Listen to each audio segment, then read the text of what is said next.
I've been meaning to talk about this since the start of the stream because fuck Blizzard, fuck Bobby Kotick, fuck everything about them, fuck them, up the bum. But not in a good way. This is some fucking bullshit. Now, oh my god, we've had such good news from Blizzard recently, right? Blizzard have been winning recently, right? With them saying that they will honor the union that Raven set up, which was a massive deal for gaming in the United States, right? The first fucking union, proper union in a mainstream AAA studio under the fucking Activision Blizzard umbrella. So progressive, so brilliant. And then you had Microsoft saying that they would honor that after the takeover. Amazing news. And that they would respect the union and recognize it. Fantastic. You've seen unions sprouting out in other game studios ever since. It's like fantastic. There is a ball, like a snowball of unionizing energy rolling down the hill right now across the games industry in the United States, and it came from Activision Blizzard. It started in Activision Blizzard because Activision Blizzard have been so shit and so bad that they've actually managed to make America embrace unionization and make the games industry embrace unionization. That's how shit Activision Blizzard have been, and it's fantastic. It's been brilliant to see. So let's go back to the shit stuff that made it all happen, because Blizzard decided to be really shit about it again. In an SEC filing released today, Activision Blizzard has shared that the board of directors and its workplace responsibility committee of independent directors have concluded there is no evidence to suggest that Activision Blizzard's senior executives ever intentionally ignored or attempted to downplay the instances of gender harassment that occurred and were reported, which is some fucking bullshit, frankly. Now, a little bit of background on this, for anyone who doesn't know, and anyone who isn't in the know. Last year, about this time last year, wasn't it? There came to light a case brought from the state of California against Activision Blizzard for harassment and discrimination. It was a case that they'd been building for years. It had multiple corroborated testimonies from people that had worked for Blizzard that alleged sexual misconduct, harassment, racism, discrimination in the workplace, much of which had been kept under wraps through arbitration, which is one of the most evil things that fucking exists in American employment. They fucking love arbitration. Arbitration being the thing where any problems you have in your workplace, even stuff which is illegal, kind of has to go through your employer, rather than any outside third-party judiciary, basically. And that even cases of harassment and discrimination can be dealt with by your employer first and kept under wraps by your employer and under NDA, and also, you know, judged in favor of you or your employer by basically your employer. Like something like 95% of arbitration cases find in favor of the employer as opposed to the employee for some reason. Shocked. So yeah, Blizzard basically got caught, and Blizzard particularly, like this happened over Activision Blizzard as a company. That's who the case is brought against, but some of its more high profile allegations and people were connected specifically to lovely cuddly Blizzard Entertainment, and specifically to some of the most legendary old school lovely cuddly coolest people in Blizzard Entertainment, which is fantastic, isn't it? Obviously, the most high-profile name that came out of it was Alex Afrasiabi, who, it turns out, had a history of like 10 years of sexual harassment and, in some cases, assault on people that worked under him, which it's clear was like covered up, swept under the rug, dealt with in arbitration. He was protected by his employees and moved from project to project, leaving like a trail of fucking just sexual harassment allegations in his wake until he eventually quietly left the company once J.L. Brack took over. J.L. Brack, who then took the fall for the allegations being made public, which, you know, say what you like about J.L. Brack, he's the one that actually dealt with Alex Afrasiabi. All the old fucking legends who worked for the company certainly didn't, and certainly protected him. You had Chris Metzen coming out saying, "Oh, I don't even know the guy. Me and Alex Afrasiabi? Nah, I don't even know the guy. We just, like, the only time I ever talked to the guy that was, like, literally one of the most important people in the game that I worked and came up with, like, who I put in charge of lore in the game that I was in charge of lore from. The only time I ever really talked to him was when we had cigarette breaks together, you know? Such fucking bullshit, man. Chris Metzen does not come out of this very well, in my opinion. And you're never going to get people to agree with me on that because no one wants to agree. But he's got some fucking questions to answer if you ask me. Anyway, it's all bullshit, it's all disgusting, it's all horrible. And in fairness, now let's be fair and let's tell it how it is, objectively, Blizzard is a better place to work right now than at any point before these allegations became public. Let's be fucking real here. These allegations, and these things that, let's be honest, definitely happened, they all happened before it became public, right? And I remember saying at the time, when these allegations and this case became public, right, is that people see these allegations becoming public as a bad day for Blizzard. Nuh-uh. The bad day for Blizzard was every day that this shit was allowed to happen and people didn't know about it. The bad day for Blizzard was every day before it became public. The day that all this shit became public was the best day for Blizzard in fucking 20 years. In my fucking opinion. The worst days for Blizzard was the days when this shit was happening and being kept under wraps. It becoming public is the best fucking day for Blizzard. Because by Blizzard, I mean the people that fucking work for Blizzard, right? Not the people that make the money from it. And like objectively, these allegations becoming public and this case becoming public has made Blizzard such a better place to work that literally they are the first major game studio in the United States to be unionized. Like, this is like the improvements that are happening because these allegations became public. It's still fucking disgusting that it happened. You don't want it to happen. If I could click my fingers and take away all the unionization so no one got fucking sexually harassed, obviously you would. Anyone would, right? But it is objectively a better place to work now than it was when this stuff was happening. There have been objectively lots of improvements in the structure of Blizzard as a direct result of this stuff becoming public. Nowhere near enough, but heartening, right? It's better now than it was in the golden days, let's be honest. So, did Ian know about it? Did Ian know about Alex Afrasiabi? Undoubtedly, yes. Yes. Undoubtedly, Ian Hazzikostas knew about Alex Afrasiabi. Did Ian Hazzikostas have any power to discipline Alex Afrasiabi? Almost certainly not. Like, did the person who got assaulted by Alex Afrasiabi know about it? Yes. Did they have any power to do anything about it? No. Ian is just a game director. Yeah, exactly. He's not even the lead producer on the game. He's not in charge of giving Alex Afrasiabi his job or taking Alex Afrasiabi's job away from him. He's not the one who moved Alex Afrasiabi off the team. We don't know what he did behind the scenes to make that happen. The fact is, Alex Afrasiabi was one of the golden boys in that company and was clearly fucking protected from the very fucking top.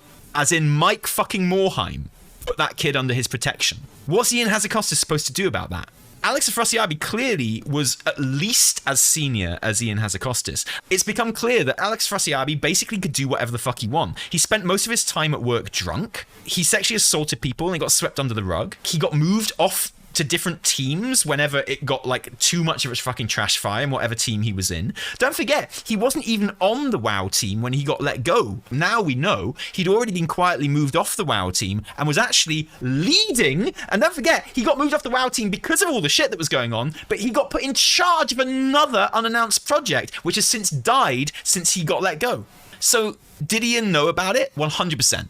There's no way he couldn't have done. Did he have the power to sack Alex Afrasiabi? No. I don't think anyone thinks that. Could he have done stuff better? I don't know. I don't work there. Are there people that definitely could have done stuff better? Much, much higher up than Alex Afrasiabi and Ian Hazzikostas? Yeah, definitely. And forgive me for aiming my ire at them first. Whoever's to blame, well, Alex Afrasiabi is to blame more than anyone. If we're blaming people for enabling Alex Afrasiabi, then there's a lot of fucking names that come up before Ian Hazzikostas. Chris Metzen is one of those names. Morheim is one of those names. John Haidt is one of those names. If you're looking for people to blame about enabling, then you have to look at those 3 people and loads more as well before you get to Ian Hazzikostas, right? And this is a story about enabling more than anything else. You know, you have a company with 800 employees, 1,200 employees. Even if you're the best run company in the world, statistically, you are going to get someone who probably tries to sexually assault someone else at some point. Like, that's going to happen, okay? Statistically. No matter what your work environment is like, no matter like what your setup is like. So what you judge a company on is how they deal with that and how they discipline the person and what they do in the wake of that. That's the thing that Blizzard have failed absolutely at multiple times. Forgive me if I blame the people at the top. And speaking of the people at the top, they've done an investigation into themselves and they've decided that they're basically innocent. And they've gone on the attack like they always fucking do. The Committee of Independent Directors have concluded that there is no evidence to suggest that Activision Blizzard senior executives ever intentionally ignored or attempted to downplay the incidents of gender harassment that occurred and were reported. This is fundamentally untrue. This is provably untrue. So what this is not denying is that there were cases of sexual harassment. There were cases of discrimination. You can't deny that. It's been proven, right? That definitely happened. So what they're saying is, yeah, this happened, but there's no evidence to suggest that the people at the top knew about it and so, you know, should be criticized for not acting on it. Because we didn't know, dudes. And that is provably untrue. It's fundamentally untrue. And it's provable at the very top that this happened. And obviously I knew we were going to talk about this, so allow me to prove to you that this is provably false with a video that I made. But this happened just a little while ago. Allow me to play this little section for you. But here's something that could be a problem. The article alleges that after sexual harassment claims were made against Dan Bunting of Activision's Triarch Studios in 2017, Human Resources launched an internal investigation that recommended that Bunting be fired, only for Bobby to personally intervene and keep Bunting in his role, which, by the way, was launching many successful Call of Duty games, one of Activision's most profitable series. But I'm sure the fact that Bunting made shareholders and therefore Bobby Kotick shit tons of dirty moolah had absolutely nothing to do with the decision, and anyone who suggests otherwise should definitely be sued, am I right? Anyway, instead of getting fired, Bunting got counselling, so, you know, that'll teach him. Dan Bunting, by the way, left Triarch, yesterday. Irrefutable evidence. The people at the very fucking top of Activision Blizzard knew that Dan Bunting was being accused of sexual assault and sexual harassment because they acted on it. They gave him counselling. So they knew about the allegations. They knew about the shitstorm surrounding Dan Bunting, and they acted on it. So to say that there's no evidence that they knew about it is a fundamental fucking lie. It's a provable fucking lie. It's absolutely 100% untrue. This isn't like something we can speculate about. This isn't something we have to take on trust. It's provably wrong with the stuff they've done because they have taken action on stuff they knew about. So to say they didn't know about it is complete bullshit. They took like completely inappropriate action on it. They put him in fucking counseling instead of sacking the motherfucker's ass, right? So they knew about it because they acted on it, but they just acted in a fucking bullshit way. They are fucking liars and they are scum. Absolute fucking scum. And they can be scum because they know they're never going to face even the slightest fucking consequence. Because these motherfuckers, these people live in a different fucking world. They're a different class of people. They're the executive class. It's fucking incredible to me. It's a world where a fucking torture apologist from the Bush administration is put in charge of like the women's group in fucking Activision Blizzard because it's all the same fucking people. It's a world where a fucking like big behind the scenes for Trump is put like on the board of fucking Activision Blizzard because it's the same group of people. It doesn't matter if you like video games. Are you of the executive class? Yeah, you can be on the board of our fucking video game company. It doesn't matter if you like cars. Are you of the executive class? Yeah, you can come and be on the board in our fucking never-ending, like, game of musical chairs in our car company, right? It's the same reason when David Cameron left school with no experience in anything. His first job was in a newspaper for £100,000 a year, which was one of the highest earners at that newspaper, despite the fact he had no fucking experience working in newspaper, because he is of the executive class. These people are born into this class. It's just as much of a class as being born a duke or a duchess or a landowner or a king or a queen. And like when people say that America doesn't have a class system, it's utter fucking bullshit. Because it's the same. It's the same thing. You're born into this class and you've got jobs on fucking executive boards waiting for you for the rest of your fucking life. With no consequence. And it doesn't matter. They can't fucking touch you. You can be caught out in a blatant fucking lie, which is what this is. It's a blatant, provable lie. I proved it by looking at one of my old fucking videos that they're lying about sexual harassment. And they're never going to get punished for it. Never. It's this blatant. It's this fucking transparent. It's this fucking obvious. And everyone fucking does it. It's not just Blizzard. It doesn't make it any better, by the way. It's just fucking disgusting. It's how our economic system is built. It's just a fucking hereditary class system. That's all it fucking is. That's all fucking our economic system is. It's all it fucking is. It's disgusting. It's absolutely disgusting. Like 80% of Anaheim, where Blizzard is built, belongs to one person. It's bullshit. It's fucking bullshit. Of course there are classes. Capitalism allows for some to change their classes all. Yeah, but even in feudalism there was a chance to change your class. There are always people. There's always one or two people that are allowed to change class in one direction or another. For sure, that's always existed. It's not capitalism that enables that. That's always happened. There's always been someone that was born in the gutter that becomes like right hand to the king or whatever. That's always happened, way before capitalism. But capitalism is built to sustain those classes just as much as any other system before it. And to pretend otherwise is to be incredibly naive. So you've got these fucking people who are telling a barefaced, provable lie right here. They definitely knew about this guy because they took action on him. They definitely knew about him, and they definitely knew about the allegations because they acted on them, but they just acted in a bullshit way. So to say they didn't know about this shit is 1000% a lie. Let's play more of this video because it's a fucking banger. Pretty serious allegation. If Bobby really did step in to override HR's recommendations and keep bunting in place, well, that's not very zero tolerance of you, is it, Bobby? That's not especially putting the victims first of you, is it, Bobby? That's not incredibly, I don't know nothing, it's all the other studios' fault, I'm just a freewheeling, hands-off, let the creators make their games kind of dude of you, is it, Bobby? And combined with the fact that Bobby also, apparently, kept the initial California case's details and settlements from investors, and you could actually be looking at some serious shit here. Slight detour. This is all quite a lot like a similar alleged incident at good old cuddly Blizzard Entertainment, where former technology chief Brian Kilgore... The Brian Kilgore stuff, by the way, if you've never watched my fucking banging video, okay, and you don't know about the Brian Kilgore stuff, this is fucking awesome. You're going to love this. Was removed with Bobby's approval. Ah, nice one, Bobby, you apps. Lol, I don't think you'll ever get an interview with Blizzard again. Why not? I got them after making this video. Everyone says that. Everyone's like, you've got to be nice to Blizzard, otherwise you won't get interviews with them. No, you don't. You've just got to be fair. You've just not got to be a fucking drama clickbaiter. That's all. You've just got to be fair. You've just got to go after the right people.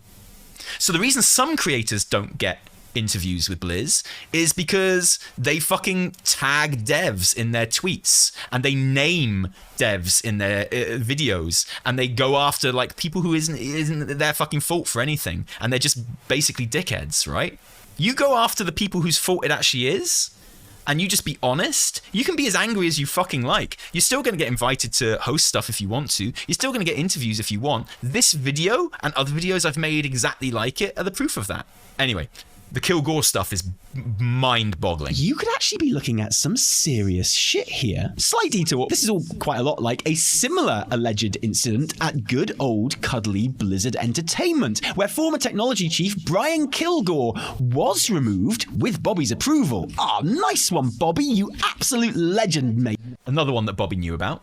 That is epic. After multiple allegations spanning several years, after which employees were told not to discuss the circumstances of Kilgore's departure, which is ew anyway, but even more ew when good old cuddly Mike Morhaime, then Blizzard CEO, sent out a company-wide email thanking this motherfucker sexual harasser for his great work and years of service, which, okay, if that's true, then I'm really sorry, everyone, but Mike Morhaime. Okay, so far, so standard corporate boys club bullshit, right? Yeah, fuck Mike Morhaime. Fuck that guy. He knew why they were getting rid of Brian Kilgore, and that's specifically the reason they were sacking him, was because of the sexual harassment that they knew had happened, and they got rid of him because of it. That's the recorded, stated reason why they got rid of him. On recommendation from HR, approved by Bobby Kotick, they got rid of him. And after that happens, they tell everyone to shut up about it and not discuss it. And then Mike fucking Morhaime sends out a company-wide email talking about how fucking amazing this guy was. Fuck Mike Morhaime. Fuck that piece of shit. And if you don't think Mike Morhaime was protecting Alex Afrasiabi, I've got a fucking bridge to sell you. This is what I mean. People talk about old Blizzard like they weren't the ones that were doing all of this shit. And they talk about new Blizzard like they are the ones that were doing all this shit. But it's the other way round. Like, these allegations, they all go back into like the golden era of Blizzard. They all go back to Mike Morhaime. They all go back to Chris Metzen. They all go back to people like Afrasiabi. It's only since we've got rid of these fucking people that we can even think about making a decent company to work for. And the amount of people I see commenting and being like, oh, you know, Blizzard's fucking shithole full of harassment and discrimination. But don't worry, a bunch of old WoW devs have set up their own company. I'll follow them from now on. It's like, motherfucker, you never heard of the Cosby Suite? It's these motherfuckers that are the ones that are tainted with this shit. Has Chris Metzen ever said anything more since denying being a friend of Afrasiabi? No. He told a clear fucking lie about being a friend of Afrasiabi. What's that amazing clip where he's basically flirting with Afrasiabi at the 2018 BlizzCon? You know, when Chris Metzen asks a question at the Q&A in 2017, maybe? I can't remember. No, 2018. It's the one that Scott Johnson hosts. And it opens with Chris Metzen, like, asking a question. Everyone's like, Chris Metzen, yeah! And he's like, he's talking about Afrasiabi. He's like, look at this beautiful man. Look at this beautiful man. Oh, yeah. And you're like, well, yeah, sounds like you're not very good friends. Definitely. Sounds like you're not friends. I bet they're still fucking best friends to this day, John. I completely agree with you. It's a complete bullshit denial. Absolutely. It's because Metzen liked him so much that he was protected, probably, honestly. Let's be real. Hey, man, we all like to protect our friends. Just not from sexual harassment, please. Not from, like, justice for sexual harassment allegations. So yeah, Blizzard can go fuck themselves. It doesn't matter what else they say here. It doesn't matter what else they say, because it's so easy to prove them lying in like the first fucking sentence. It just doesn't matter. They can list all of the shit they've been doing, and you know what? They've been doing some pretty good stuff. Because of a better ABK, which is the not official union, but the workforce kind of representation that came out of these allegations being made public, they've fought incredibly hard and don't get enough credit, in my opinion, for some incredible concessions that they've got from Blizzard, including no forced arbitration in cases of harassment and discrimination, which is incredible. Like, we've just talking about how much these companies love arbitration because it just favors the employer and means they can basically get away with anything. Yeah, like when a better ABK came up with their list of demands, I was like, they've got a chance of getting all of these demands except an end to administration. There's no fucking way any company's going to budge on that because it's too good for them and there's no need for them to. And the fact that they managed to get Blizz to budge on forced arbitration, admittedly only for cases of sexual harassment and discrimination, still shouldn't be overlooked. Still shouldn't be overlooked. It's a massive, massive deal. So objectively, Blizzard have been doing they've been forced to, absolutely, but they've still been doing some incredible stuff in terms of like major American game studios, which shouldn't be overlooked. And then they go and say this blatant fucking lie. This insulting, transparent fucking lie. And fuck them. Fuck Bobby Kotick. Fuck that piece of shit. Fuck everyone on the ABK board. Fuck them. Fuck them all to hell. They're not human beings. They're just fucking executives. They don't care about video games. All they care about is making the fucking line go up. That's all they give a shit about, month by month. And we all appreciate that when it comes to video games, right? We all appreciate that. Getting people who don't care about video games in to run a video game company just to make as much money as possible. We all recognize that's bad. We all recognize that's not a good way to run a video game company. Can we all recognize that that's how every company is run? And can we all recognize that's a shit system? We can all recognize it with Blizzard. We can all recognize that the structure of Activision Blizzard is not conducive to making good video games, is not conducive to treating its workers properly, is not conducive for anything apart from making a bunch of rich people even richer. We all understand that when it comes to Blizz. Can we please understand that about every fucking public company? Can we please understand that that's not a good way to run a car company? It's not a good way to run a fucking healthcare company. It's not a good way to run a fucking prison owning company. It's not a good way to run any fucking company. But it's what our fucking economic system is based on. And it's fucking bullshit. It's fucking bullshit. Can we just appreciate that our economic system is bullshit, please? We can appreciate it, like, in individual cases. We can appreciate there's a terrible way to run a video game company, but for some reason we have to pretend that it's a good way to run everything else. So fucking bullshit. Anyway, fuck Blizzard, they're scum. Just like every big fucking corporation. They're scumbags. They'll never see even the slightest ounce of fucking punishment. They're all fucking billionaires. Fuck them. Oh, I feel better now. Thank you. I feel much better after that. I do feel quite a lot better. Thank you. What's your solution to the current system of making investors money? The answer is shared ownership of the company you work for. Co-ops are the obvious one.